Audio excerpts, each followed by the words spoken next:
Olá, o Lance Total está entrando em campo e você vai ver Corinthians volta a casa festejando o empate com o Vasco. Em São Januário, a polêmica do gol anulado sai de cena. E mais, Ronaldinho Gaúcho destrói em treino, mas não convence Joel. Menos mal, foi com esse sentimento que os jogadores do Corinthians desembarcaram em São Paulo essa manhã após o 0-0 com o Vasco em São Januário. Apesar de admitir que um gol fora de casa teria sido muito melhor, a equipe de Tite não vê o empate como um resultado ruim. Agora, para garantir a classificação para a semifinal da Libertadores, o time aposta no apoio da Fiel no Pacaembu. O gol fora de casa vai ser melhor, né? Mas, dentre tudo, acho que vai continuar equilibrado e a gente traz também um bom resultado. Acaba não deixando de ser um bom resultado. A gente tem que estar concentrado, focado, agora treinar esses dias, tem jogo contra o Fluminense, depois próximo jogo, tá bem concentrado para dentro de campo nós poder dar nosso melhor e a torcida com certeza vai lotar o Pacaembu para empurrar o Corinthians. O duelo entre Vasco e Corinthians terminou em 0-0, mas se não fosse um gol anulado pelo juiz Sandro Meirahit, a equipe de Cristóvão Borges poderia ter saído com uma vitória em casa. A polêmica em torno do impedimento de Alexandro não durou muito. Nessa quinta, os próprios jogadores admitiram que o gol não foi válido. Quando você acaba vendo rápido, parecia que não estava. Chegou também, olhei, eu falei, não estava impedido. Mas eu analisei bem, olhei, chegou até, falei com o Alexandre, falei, por que você não puxou sua perna direita? Cabeceava só com a perna esquerda, jogava o seu corpo, não sei, se virava, mas puxava essa perna direita para tirar do impedimento. Aí ele falou, só se fosse um saci. Eu falei, não, mas tranquilo, fica tranquilo, mas tentamos de todas as maneiras, mas infelizmente não deu. O empate tá bom. A partida em São Januário não ficou marcada só por conta do gol polêmico, mas também por causa da chuva e da lama que dificultou muito as jogadas em campo. Nessa quinta, o gramado da Colina recebeu alguns retoques. Os locais mais críticos foram cobertos com areia. Por causa do jogo com o Grêmio no domingo pelo Brasileirão, a equipe Cruz Maltina, para preservar o gramado, ficou na academia e nesta sexta o treino será realizado no Cefam. O empate por 2-2 contra o Atlético Paranaense na partida de ida das quartas de final da Copa do Brasil caiu bem para os jogadores do Palmeiras. O resultado permite ao Verdão empates por 0-0 ou 1-1 no jogo de volta na próxima quarta em Barueri. O atacante Maicon Leite, que entrou no segundo tempo e confirmou o empate com gols, disse que está na briga pela titularidade com o Mazinho. Estou procurando ser titular sempre, não posso reclamar jamais por estar no reserva, estou sempre torcendo por quem está lá dentro. Mas eu quero ser titular sempre, mas enquanto eu puder estar ajudando o Palmeiras, eu estou feliz com isso. Não, a gente marca, fica feliz por isso aí, mas não adianta a gente acomodar com uma reserva, a gente tem que procurar sempre ser titular, que a gente vai estar sempre sendo mais isso. Então, mas enquanto eu estiver ajudando, eu estou feliz, o Palmeiras vencendo, eu estou feliz. Quem também se destacou na partida dessa quarta-feira foi Valdívia, o meia que começou mal a temporada nos gramados, mas deu uma recuperada aí nas últimas rodadas, pediu ao técnico Filipão para ter uma sequência de jogos. O Mago espera estar em campo como titular no sábado contra a Portuguesa. Fabrício Crepaldi, estão dizendo que o bigode adotado pelo meia é o que tem dado sorte a ele, mas o fato é que Valdívia parece mesmo ter se livrado da má fase. O presidente Arnaldo Tironi, inclusive, acredita que ele vai decolar no segundo turno. Você também?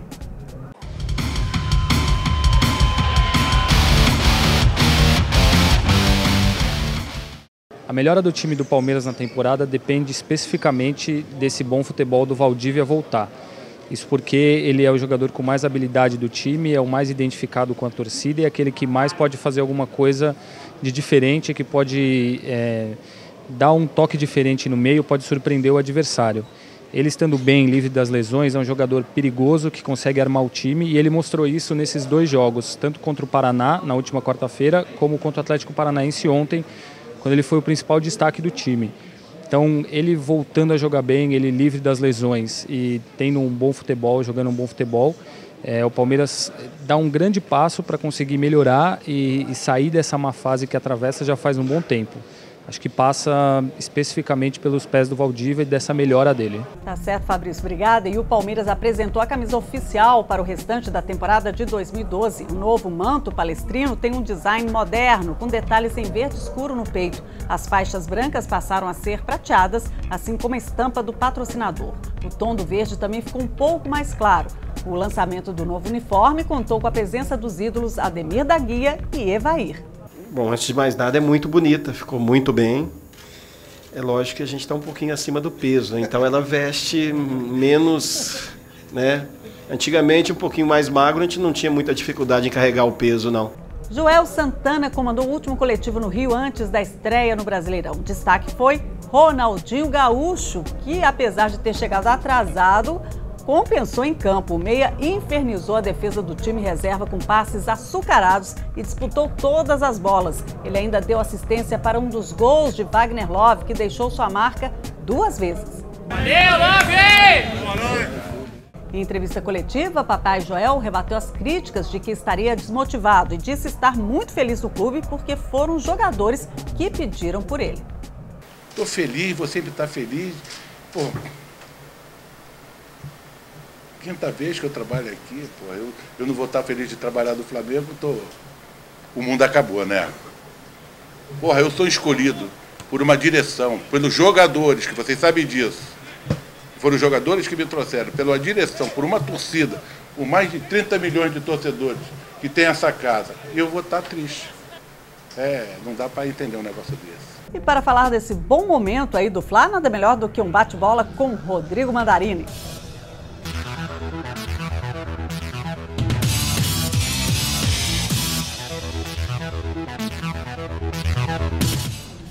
Olá, Rodrigo Mandarini. Fala aí, Luli, tudo bom? Entrou com vontade, igual o Ronaldinho Gaúcho hoje. Eu só entro com vontade, tô sempre com vontade. Tá sempre com vontade? Sempre com vontade. Já o Ronaldinho nem sempre, mas hoje ele mostrou muita vontade. Será que mudou aí o chip dele, como disse o Romário? Depende, né? O Ronaldinho tem vontade de entrar em vários lugares, né? Em campo ele não tem entrado muito bem, não. Agora parece que o Ronaldinho chegou com 8 minutos de atraso, né? Mas compensou os 8 minutos de atraso. Parece que com o melhor treino que ele fez nos últimos tempos no Flamengo. Destruiu o treino, falou que deu jogadas de efeito, vimos aí deu passe pra gol. Foi sensacional, né? E com aquela vontade que ele... Entendeu? Aquela que ele tem na noitada, né? Aquela que ele pega no pandeiro, diz que ele dava passe como ele pegava na cuíca, né? Exatamente. Falou que ele foi bem. No ritmo dele da noite. No ritmo R10 pós-meia-noite. Pós-meia-noite, exatamente. Agora, a fase é tão difícil que o Joel Santana, imagine você, o Joel Santana, que é o cara que gosta de um oba-oba, né? O Joel falou pra gente ter pé no chão, não esperar muita coisa do Ronaldinho, porque treino é treino e jogo é jogo. Ele falou isso? Falou isso. Então o cara tá tão sem prestígio com o chefe, que nem quando ele destrói o treino, e nem quando esse técnico é o Joel Santana, ele empolga em ninguém. Ele consegue convencer. Chato, né? É chato, né? Agora tem aí, pelo menos, para os torcedores rubro-negros aí, a vinda aí do Ibson é um incentivo, né? O pessoal tá esperando, para você não. Olha, o Ibson é um bom jogador, só. Para aí. No Santos ele não fez nada, fora do Brasil ele não fez nada. É um bom jogador, pro time do Flamengo. É um grande reforço. Agora, veste a camisa do Flamengo, ele é flamenguista. Mas eu também sou, Lully. Eu também sou Flamengo e se eu vestir a camisa não adianta muita coisa. Eu acho que o cara tem que jogar. O Ibson é um bom jogador e para aí. Não vai mudar o patamar do Flamengo. O que pode mudar o patamar do Flamengo é realmente o Ronaldinho Gaúcho querer jogar. Se o Ronaldinho Gaúcho quiser jogar, ele é um jogador acima da média. A gente estava há pouco na redação aqui do Mais revendo a final da Liga dos Campeões, quando o Ronaldinho destruía no Barcelona. E aí a gente não quer, acho que o amante do futebol não espera que o Ronaldinho seja jogador do Barcelona. Não tem como, né, Não tem como, mas que ele tenha a vontade daquele jogador do Barcelona, a vontade daquele menino do Grêmio. Então se o Ronaldinho tiver vontade, ele pode ser o Ronaldinho do Flamengo e Santos do ano passado. Se ele for o Ronaldinho do Flamengo e Santos do ano passado, onde ele destruiu na Vila Belmiro, já vai dar um alento para a torcida do Flamengo, que agora volta de férias depois de um mês aí de tanta tranquilidade. Então você acha que o futuro do Flamengo realmente está no Ronaldinho Gaúcho? Está no Ronaldinho. Love é um belíssimo, sou fã do Love, é um belíssimo matador. Ibson, muito bom jogador de meio de campo. Mas o Ronaldinho é quem pode dar ao Flamengo a proporção de brigar pelo título aí com Santos, Fluminense, Corinthians, que são para mim os favoritos aí nesse brasileiro que começa agora. Então vamos ver se ele mantém esse ritmo aí, né? Não da fala batida. em ritmo não, que ele lembra de música, lembra de noitada, sem esse negócio de ritmo. Que ele mantém a pegada. Pegada também não, né? Também não, pelo Ronaldinho, amor joga a bola, meu filho, tá bom demais. Tá certo, obrigada, Rodrigo Mandarini. E hoje foi dia de convocação na seleção de basquete. O técnico da seleção brasileira masculina, Rubem Manhano, desfez as dúvidas e confirmou Leandrinho do Indiana Pacers e Nenê do Washington Wizards na lista para a Olimpíada de Londres. Assim como não falei de eles em seu momento, solamente falei dos jogadores que ficavam. De agora em mais, vamos falar dos jogadores que estão dentro. Então, esse bate-papo que eu tive com ele Foi o bate-papo que me levou a mim a dar uma nova chance para eles. Fábio Aleixo, gostou da seleção brasileira olímpica de basquete?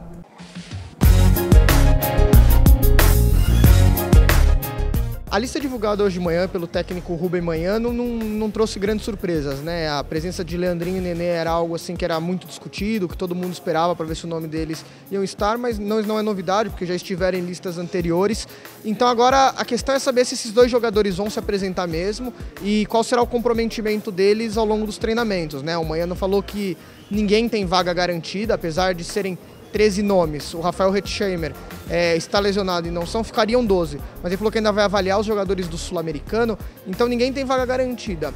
Num aspecto geral, é uma lista muito boa, sim. Ele está levando os melhores jogadores que o Brasil tem à disposição, uma base sólida, e esse time bem treinado, acredito que é um time que tenha condições de brigar por medalha nos jogos, assim, pelo menos se colocar ali numa semifinal ou numas quartas de final.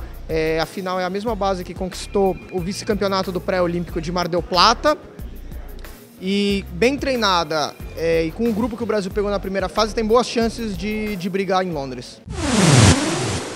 Tênis, o francês Richard Gasquet superou o britânico Andy Murray por 2-1 e se classificou para as quartas de final do Masters 1000 de Roma. Com parciais de 6-7, 6-3 e 6-2, o número 22 do ranking vai enfrentar na próxima etapa do torneio o espanhol David Ferrer, um dos melhores do mundo no saibro. Quem também garantiu vaga nas quartas de final do torneio foi Rafael Nadal. O número 3 do mundo derrotou o espanhol Marcel Granollers com facilidade por 2-0 com duplo 6-1. Nadal encara nesta sexta-feira o tcheco Tomáš Berdych, número 7 da ATP.